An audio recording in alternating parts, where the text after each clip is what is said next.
வணக்கம். சென்னை எஸ்கே பிஜிஎன். நீங்கள் பார்த்துட்ருக்குது சப்ஜா ரேக்தாரில் பெரிய ஜதை. நேற்று ஒரு வீடியோ ஒன்று போட்டிருப்பேன். அதில் பட்டாங்க ஃப்ளை பண்ணுற மாரி பார்த்துருப்பீங்க. அது இதுங்களுடைய பட்டாங்க தான். சரிங்களா? இந்த லைனேஜெலாம் நான் நிறைய பேர்கிட்ட கொடுத்துருக்கேன். இதுவரையிலும் எல்லோரும் நம்மக்கிட்ட நல்லா பறந்துருக்குன்னு தான் ரிசல்ட்டு சொல்லியிருக்காங்க. அதேமாரி நல்லா பறவையும் சரி, அடியும் சரி நல்லா பறக்கும்.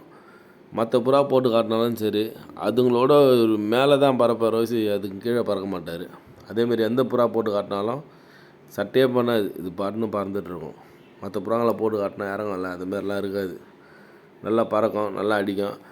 அதேமாரி எல்லா புறாங்க இறங்குனாலும் சரி, கடைசியாக இறங்கலாமா வேணாமான்னு யோசனை பண்ணி தான் இவர் இறங்குவார். அந்தளவுக்கு நல்லா பர்ஃபார்மன்ஸ் சூப்பராக இருக்கும். இந்த லைனேஜில் யாருக்காச்சும் தேவைன்னா இப்போ கான்டாக்ட் பண்ணுங்கள். ஒரு ஜதை ஒன்று ரெடியாக இருக்குது. சரிங்களா? தேவைப்படுறவங்க கான்டாக்ட் பண்ணுங்கள். வீடியோ பிடிச்சா லைக் பண்ணுங்கள், சப்ஸ்கிரைப் பண்ணுங்கள், கமெண்ட் பண்ணுங்கள். தேங்க்யூ.